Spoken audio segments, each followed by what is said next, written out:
Benvenuti in Antartide, il continente più enigmatico e inaccessibile della Terra, un regno di ghiaccio che nasconde segreti antichi e misteri insondabili sotto la sua coltre esterna. Qui l'oscurità invernale è totale e il sole estivo non tramonta mai, creando un paesaggio surreale e alieno. Nel cuore di questo deserto bianco si celano storie di esploratori coraggiosi che hanno sfidato l'impossibile, affrontando temperature mortali e venti furiosi per rivelare i segreti sepolti sotto il ghiaccio. Ma le loro scoperte sono solo l'inizio. Leggende di creature sconosciute e civiltà perdute alimentano la nostra immaginazione, mentre teorie sconcertanti, signori, su ciò che giace sotto la superficie, continuano ad emergere. Sono stato contattato direttamente da una mail ufficiale dell'esercito da un membro delle forze speciali che hanno operato nel continente antartico.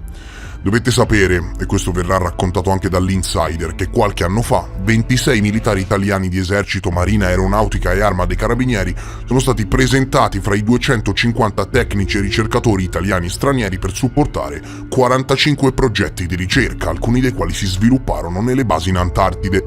E proprio sulla scia di queste missioni di supporto mi è stata raccontata questa storia.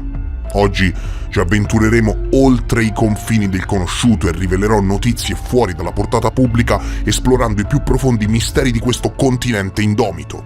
Dalle rivelazioni scientifiche più recenti agli enigmi che sfidano la logica, oggi la tua mente non saprà più a cosa pensare. Questo è l'Antartide, dove il ghiaccio custodisce la verità e il silenzio racconta storie mai sentite. Preparatevi a essere trasportati in un luogo dove il confine tra scienza e mito si dissolve, dove ogni scoperta può riscrivere i libri di storia e dove il coraggio umano si misura contro le forze più potenti della natura. Questo è l'Antartide, il grande ignoto, la terra dei misteri senza tempo.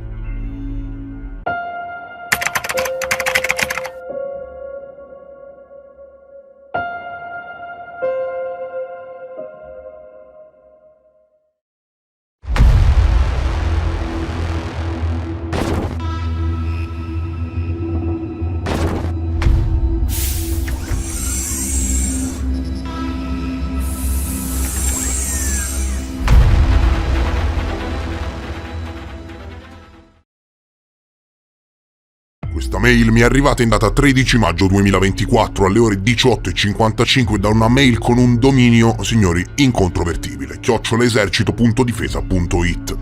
E già questa è una garanzia. Ora, io vi leggerò quello che mi è stato raccontato e sarete voi, cari signori, a fare tutte le valutazioni del caso. Io vi dico che ho già verificato i progetti di ricerca citati come il Beyond Epica Oldest Ice, che viene citato nella fuga di notizie, i dati relativi ai 26 militari scelti, le location e quant'altro, ma comunque poi ci daremo anche uno sguardo insieme. Per ora segui, perché parliamo davvero di una fuga di notizie non indifferente. Ciao Omega, sono un militare dell'esercito italiano. Ti scrivo fiducioso per la divulgazione di quanto sto per dirti. Visto il mio status di militare ancora in servizio attivo dopo quasi 3 decenni, vista la mia ex appartenenza ad un noto corpo scelto, mi sento, adesso che ne sono fuori, di raccontarti quanto segue. Qualche anno fa, non posso dire l'anno esatto, sono stato selezionato dopo candidatura nello staff dei 26 militari italiani per operare in Antartide per circa 5-6 mesi. Il mio incarico era prettamente di assistenza, scorta e guida dei mezzi tattici antartici per il trasporto del personale tecnico-ricercatore operante nelle 3 stazioni italiane. Ero assegnato assieme ad altri 4 colleghi presso la base italo-francese Concordia, a circa 1000 km dalla base italiana Zucchelli sulla costa. Operavamo a 3200 metri sul livello del mare in condizioni climatiche avverse, con temperature che oscillavano tra i meno 55 e i meno 78 gradi. Durante il trasferimento con l'apposito velivolo mi rendevo conto dell'isolamento della stessa base e che il personale francese preposto al trasporto non usava volare in IFR, e quindi, signori, guardando gli strumenti interni, ma volava in visual. A detta loro, su tutta quella zona era inutile usarli perché gli strumenti non funzionavano. Atterrato e indottrinato, iniziai il giorno successivo le mie attività affiancandomi al progetto Beyond Epica Oldest Ice. Progetto che prevedeva la perforazione della calotta antartica, che in quel punto era spessa quasi 3000 metri, 3 chilometri. All'esterno della stazione, a circa 50 chilometri, c'è il sito dove sono presenti dei fori tipo gallerie a mo' di garage sotterranei che dalla calotta antartica in obliquo scendevano verso delle paratie di legno all'interno delle quali erano presenti dei laboratori per il carotaggio della calotta. Il progetto finanziato dal CNR e dall'Enea prevedeva perforazioni per rilevare età del ghiaccio fino ad 1,5 milioni di anni e monitorare il cambiamento climatico. Durante un trasferimento dal sito alla base Concordia ci imbattemmo in una bufera consistente che ci impediva di proseguire. Decidemmo di non mettere in pericolo la squadra e ci fecero entrare in uno di questi garage presidiato da personale militare francese. Chiuse le porte, stavolta in ferro, ci venne dato l'ordine di non scendere dai mezzi, di attendere la fine della bufera per poter andare via. Eravamo personale non autorizzato, ma per causa di forza maggiore siamo stati fatti entrare. Nell'attesa osservavo la caverna che era molto più larga e molto più lunga delle altre visitate. Mi accorsi della presenza di una paratia bianca in penombra, enorme e grande come la caverna stessa, come fosse un tessuto pesante messo in fondo a chiusura per mimetizzare ciò che c'era dietro. La corrente d'aria generatasi all'interno per la bufera lo faceva alzare leggermente e solo fissando il fondo della caverna ti potevi accorgere di questo. Parlando con un tecnico francese chiesi perché il telo era lì. Ingenuamente mi racconta che durante i primi anni del progetto EPIC, mentre perforavano una parte di quella caverna, hanno come scoperto un muro e la ruspa che scavava non ha fatto altro che abbatterlo. Allora ho chiesto come poteva esserci una cosa del genere. Lo scienziato mi ha detto che tutto il progetto di ricerca era una messa in scena per trovare una rete di gallerie rilevate tramite scanner termico satellitare che si estendeva dal plateau C, dove noi eravamo, fino sotto la stazione Vostok a circa 300 km dal sito. La discussione finì lì perché un suo collega lo riprese in malo modo dicendo di parlare solo con il personale addetto e non con i soldati. Si spiega perché ogni tunnel era scavato con un'angolazione e un orientamento particolare. Alcuni avevano un angolo di discesa molto accentuato, altri meno, e tutti erano orientati ogni 15 gradi dal centro del sito. La cosa mi incuriosì e da quel giorno iniziai ad osservare con occhio più attento. Nei mesi successivi osservavo anche il contenuto delle casse che ci dicevano di trasportare dai siti di perforazione alla base. Casse in BLS anti-urto all'interno delle quali c'era roba strana. Le casse erano Crio e le portavamo alla Concordia e poi venivano caricate su velivoli e mandate alla base McMurdo per essere analizzate. All'interno c'erano campioni di terra, campioni organici di, penso, animali a pelo medio-lungo ma di colore giallo acceso, bluastro o rosso-arancio, insetti che sembravano di silicone simili a farfalle o bruchi ma grandi circa 50 centimetri, campioni d'erba con una sezione non di millimetri ma con un diametro di circa 3-4 centimetri, foglie larghe verdi accese come se all'interno delle loro venature ci fosse una striscia LED. Altre casse erano sigillate e contrassegnate con uno stemma mai visto prima che non voglio descrivere per scelta personale. Perdonami. Appurato dopo qualche settimana che parlavo con il mio amico ricercatore che, dietro il telone descritto prima, il tunnel proseguiva in profondità per circa 2 ore di viaggio motorizzato. Il tunnel è illuminato da luci laterali come una galleria convenzionale. Chi vi entra deve cambiarsi d'abito in stazioni apposite per via dell'aumento della temperatura e successivamente in uscita riacclimatarsi prima della superficie. Ecco Omega, nella permanenza presso il sito sono entrato in molte gallerie scavate, nessuna paragonabile a quella, ogni galleria era alta circa 5 metri, larga sui 10 e profonda una cinquantina. All'interno erano posizionati dei moduli scientifici tipo container e nulla più, oltre le trivelle per il carotaggio con diametro dai 5 ai 10 centimetri. Ma da dove venivano quelle casse? Come facevano ad avere campioni organici di quelle dimensioni? Che tipo di animale può essere di quel colore e soprattutto come fa una qualsiasi forma organica a sopravvivere a quelle temperature? Dove arriva quel tunnel? Perché la temperatura aumenta se ci sono quasi 3 chilometri di calotta antartica e il tunnel non va in verticale? perché una parte della base è accessibile solo a pochissimi ed è riservata solo al personale chiamato Winter Holder? Perché vivono a parte? Domande che non potevo fare ma che ciclicamente mi ponevo vedendo questo. Concludo raccontando ciò che è successo una sera ad un mese dalla partenza. Eravamo nel cilindro logistico nel locale mensa. Di colpo 2 tecnici delle comunicazioni ci ordinano di spegnere gli apparati Iridium e di lasciare i telefoni cellulari personali in alloggio. I telefoni personali sono connessi solo per messaggistica WhatsApp controllata, no foto, eccetera. Ci dissero di avvicinarci alle finestre per osservare un'aurora astrale importante. Tale aurora, a detta loro, poteva influire sulle apparecchiature elettriche e di comunicazione, quindi era obbligo spegnerle. Come tutti gli apparati simili, tutto era stato spento tranne l'illuminazione perimetrale. Come si dice, la mente umana è facilmente condizionabile in posti particolari e in condizioni estreme. Era tutto tranne un'aurora astrale importante.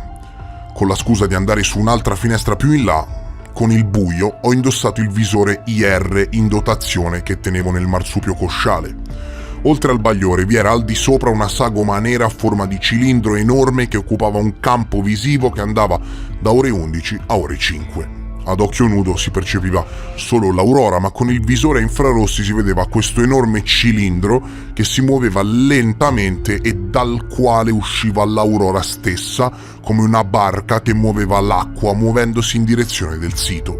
Tutta la superficie era puntinata di piccole luci non visibili ad occhio nudo e la parte verticale visibile al passaggio rifletteva in cielo. Omega, ti prego di mantenere la mia identità anonima perché, anche se non faccio parte di quel corpo scelto, sono ancora in servizio attivo e vorrei tutelare la mia famiglia e i miei cari. Purtroppo facciamo parte di un sistema che non vuole la verità e tende a mantenerci in catene nella nostra pilotata e strumentalizzata esistenza. Da italiano ringrazio che ci sei tu che dai luce ai fatti ed è grazie al tuo anonimato che riesci nel tuo lavoro. Grazie per tutto ciò che fai. Spero un giorno di poterti incontrare per poterti dire molto ma molto di più senza usare questi mezzi che limitano. Con deferenza e rispetto. E mi scrive le sue iniziali.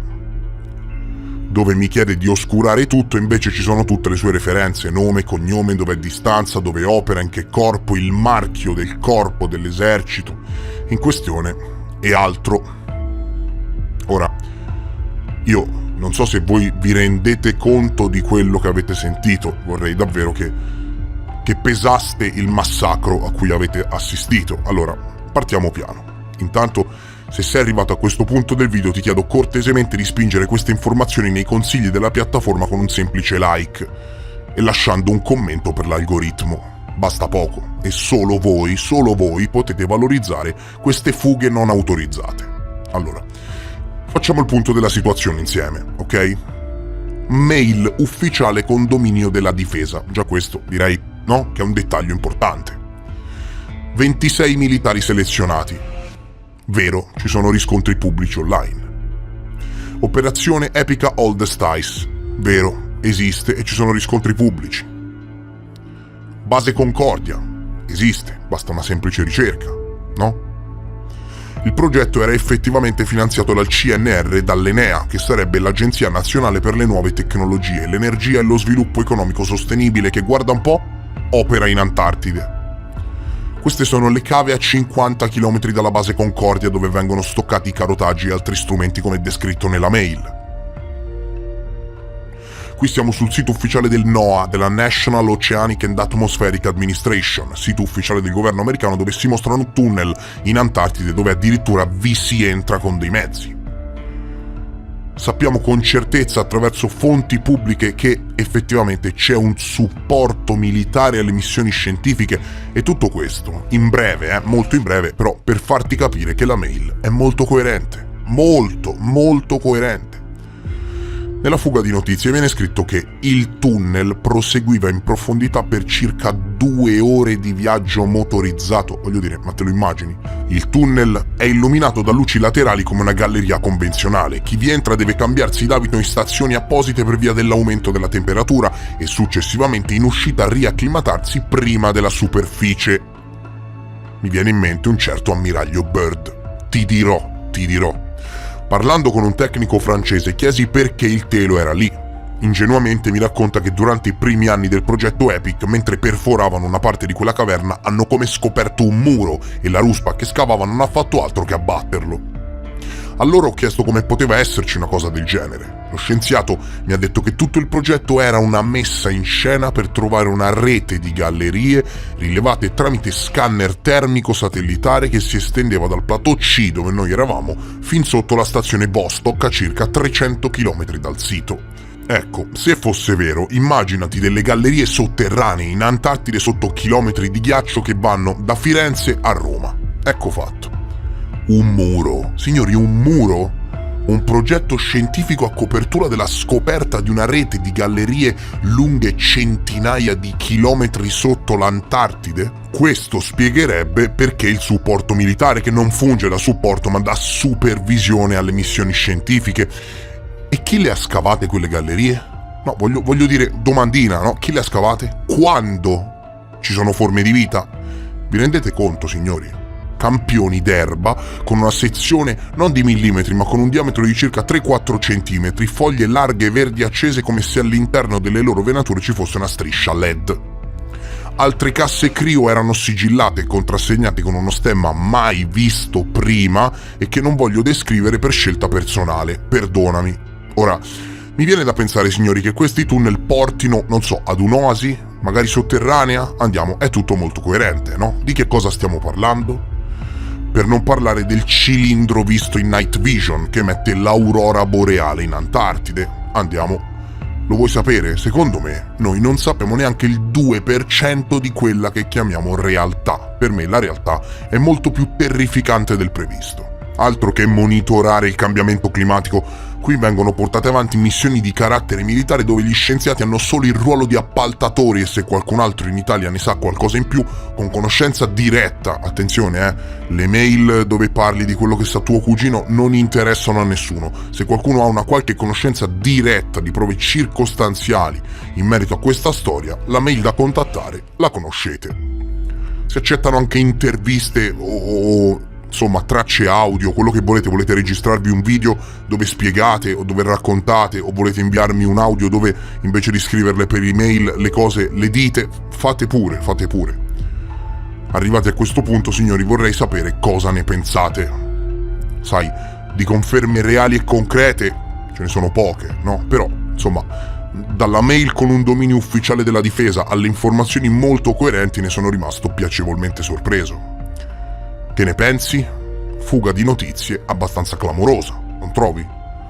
Non ti resta altro da fare che aiutare il posizionamento di questo video con un like e valorizzare le informazioni di questo tipo spingendo il video ovunque. Io vi ringrazio per essere stati con me, vi voglio davvero bene e vi rimando come sempre al prossimo episodio. Adieu!